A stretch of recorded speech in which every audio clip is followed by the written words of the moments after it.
So what we last left off with Garrett and his Daytona Charger was we found some issues that had been perpetrated on the car by an ex-helper of mine. Now, something we have to make clear here, because I saw in the comments, a lot of people thought that Garrett is a customer. He's not a customer. There are no customers at this shop. Everything on this shop is done completely free. No money ever changes hands. This is a studio. It's to shoot YouTube videos. So he's not a customer. He didn't pay for any of this. Right? It's just, all right. So, but anyway, in order to commemorate his experience, we've got our new shirt. Yes. There you go. That is awesome. That should be about your size, right? It is, yes. We got to get one for Austin too. Yes, absolutely. Right. These are in our store now, by the way. So, so you and Austin, you worked on the car. Yes. And let's see what you guys did. Alrighty, so last I was here, there was a lot of jumbled mess, as you've seen. Yeah. So after that, we went and tracked down all the parts, which is actually kind of harder than you think for this old car. Okay. So got a new radiator hose, and then we switched out both of the bowls for a dual fed line. Okay. And then came further down here to this custom cut and bent by Austin metal line that goes all the way down to the brand new fuel filter down there that you can, it's actually got a washable filter in it. You guys did an exceptional job. It looks beautiful. And you've got it away from most heat sources. I would bend this just a little further away. See how close it is to the... Gotcha. Right. Yep. But, I mean, this is going to do. Just take this metal line right here and just bend this a tad. Get us about a ½ inch or so away from there. But yeah, other than that, this looks great. And the swapping of the bowls made a big difference. Oh, yeah. In the way you were able to run. Yeah, it took the... Because originally over here was the fuel feed. Right. And it was like all the way over there, like you said. So we bopped it all together, and it actually pulled it all the way over here, which is way better. Yeah. The response is a lot better. Of course, there's no more heat soaking going through here anymore. Plus, you've got the bigger capacity float bowls now. Yes. Which is important. That makes a difference. So, here, throw your shirt in the car. So remember, the mission here is to get the car and Garrett to the track for the first time. And what they did here went a long way to making the car pass inspection, because that's important. A lot of tracks don't have inspection. You just roll up and go, and a lot of tracks do. Now we are going to do a complete video on getting your car to pass NHRA style inspection. And we're going to do this with Andy Wood from Unity Motorsports Garage. Andy is a certified NHRA tech inspector, so he's going to go through all of the different steps at all the different levels and tell some of the things he's seen over the years, some of the sketchy things. Right? But that'll be coming in a week or two.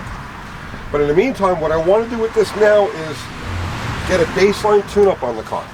So this thing has a super tight converter. It has terrible gears. It has like 241 or 270 gears. I think it's 270 gears. Something. 270 gears? Yeah. Okay. They're highway gears. Tight converter, and it's got a big cam. So this thing idles. It has no low-end power. It's tough. Now, I know we had a bunch of rocket engineers chime into the comments when we were talking about this, saying, you can't have a drag car with 241 gears, right? Yeah, obviously we know that. The car needs 355s, 391s to be happy, okay? But he doesn't have 391s right now. He has what's in this rear end. And our first steps with this car is to optimize everything that he's got. And so we're going to do a couple of launches with this car. I want to see how this thing reacts. And then we're going to pull out the distributor and we're going to curve it. Gotcha. Throw it back in and do A to B and see how she goes. Gotcha. Yeah? Sounds like a plan. All right, fire this thing up, and you don't need the air cleaner on there now.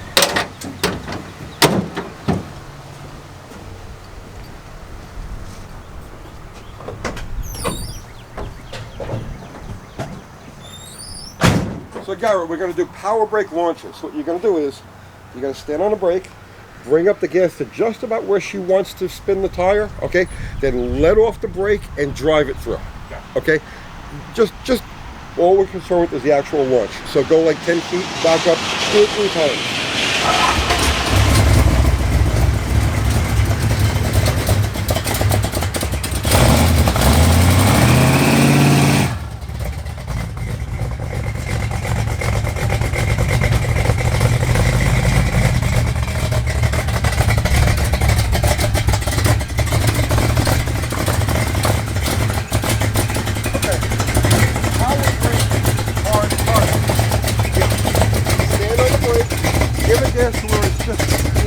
rev any higher. Then let go of the brake and stomp the gas.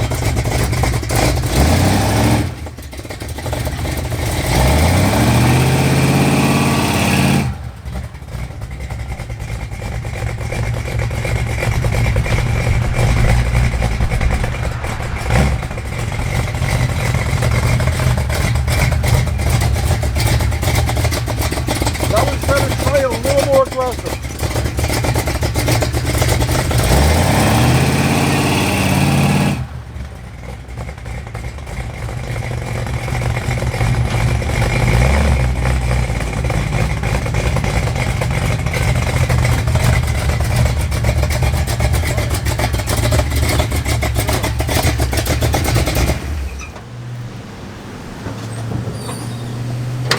So we have nothing. There's nobody home. This thing doesn't even want to squeak a tire.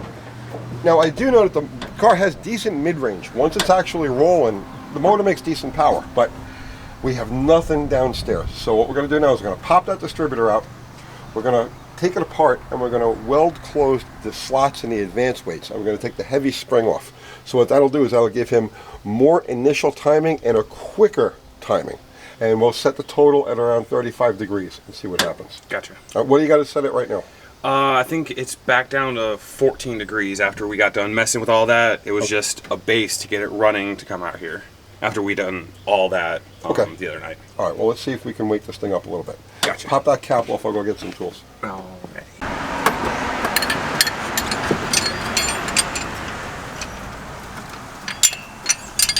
I think I've got a shorter half-inch wrench.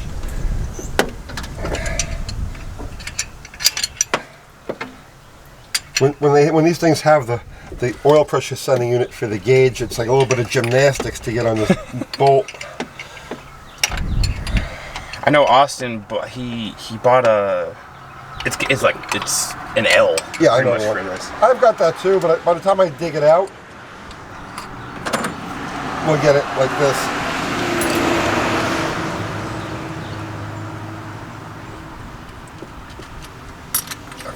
So this distributor can only go in either straight on or 180 out. So just remember that the rotor is pointing that way to the front. Yeah. Gotcha.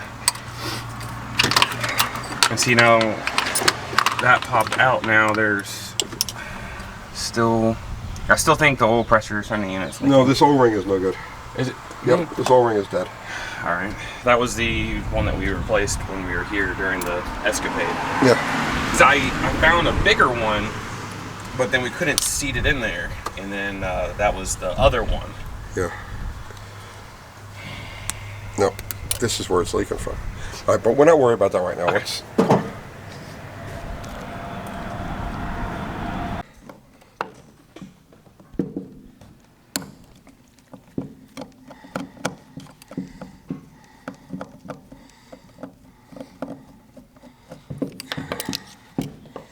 This is from.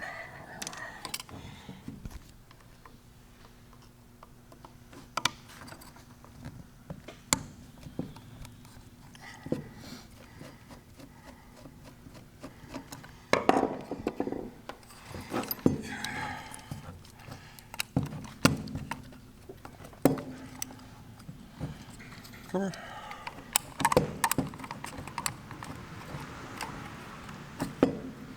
Stuck on the towel. That's still good. Not that it matters for our purposes at the moment.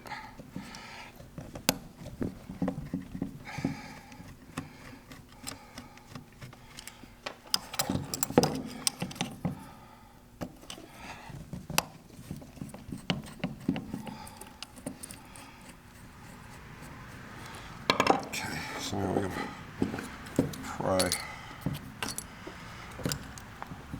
pry this thing off. Yeah, I'm used to doing this by myself, so it's. I gotcha.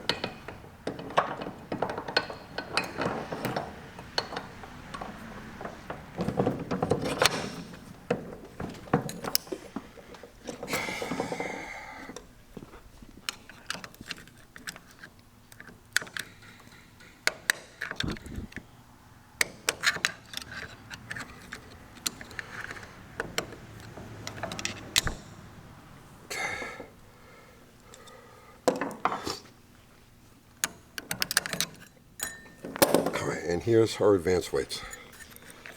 See? Now what we're going to do is, see that slot right there? We're going to weld that slot halfway closed, or even maybe a little bit more than halfway. Because what we want to do is we want to have just enough advance so you could start this thing without it kicking back against the starter. But as soon as the engine is rotating, you've got advance. Gotcha.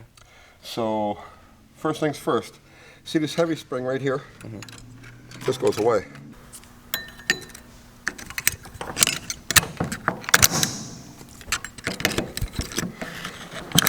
Okay, so that's done. And then we're going to leave just that little spring that's in there now. This one. Got it. Okay. Now this is important. A lot of people will weld the advance weights closed. They'll weld them in this position so that it limits the amount that they can come out. But what that does is it doesn't give you the proper phasing at high RPM. So like at 3,000 RPM, the rotor is phased dead nuts on the terminals on a distributor. So if you were to weld these slots in this position, the rotor is going to be off. So what you do is put a screwdriver in here and wedge them to the full open position, like that. So now I'm going to fill that inside part with weld.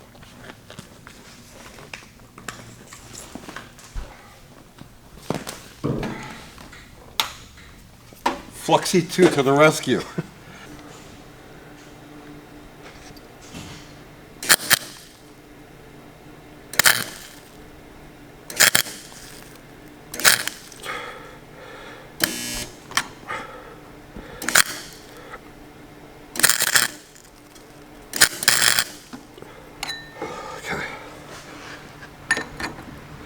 Yeah, so you see how far out it is now? Let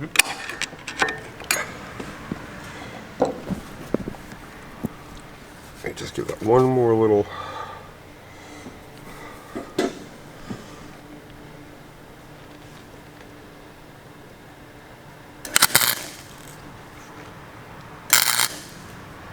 Okay, that's it.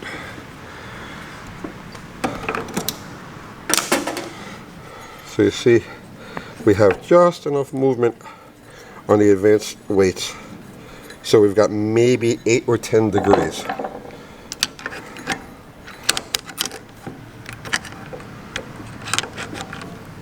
See? Gotcha. Okay, now we're going to stretch this spring a little bit here too. Yes, you can buy lighter springs, but... Okay, see? So now what's going to happen is when you start it, as soon as this engine is running, it's going to go full advance. Gotcha. Okay, so let's pop this thing back together again.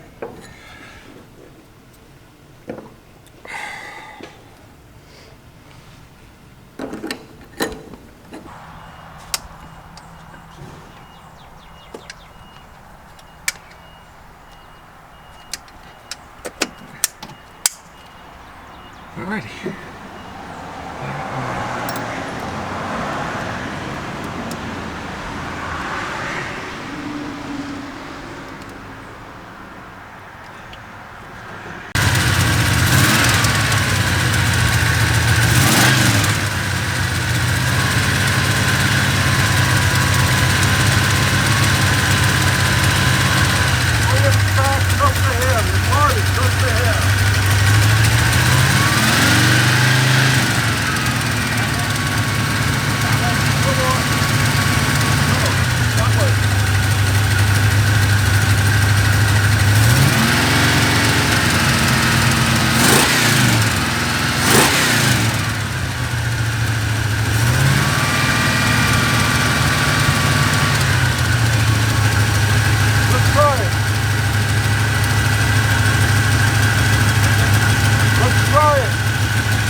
So, here's what we have here. It's definitely not a ball of fire, but it's leaving right on the absolute edge of traction, which means that if it made any more power, you couldn't leave as aggressively as that. Does that make any sense? It does. So I would say at this point, it's not going to set the world on fire, but it's good enough to take to the track and make our first initial runs with it. Gotcha. How does it run compared to before we curved A lot better. Like it was never able to do that before, or even squeak the tires or anything like that. It just felt like it was just moving weight the entire time, and it didn't like want to do that. She sounds smoother. She sounds more responsive. Yeah. Yeah. Okay. All right. So that's it. So the next step, we get this thing to the track. You and Austin. Yep. I guess next Saturday. Yep. I'll definitely tell them I got something to do on Saturday at work. I'll meet you guys there. Okay. Here. This sounds like a plan. Yep. All right. So that's it for now, and we'll see you tomorrow. Keep it sketchy. Hey, always keep it sketchy.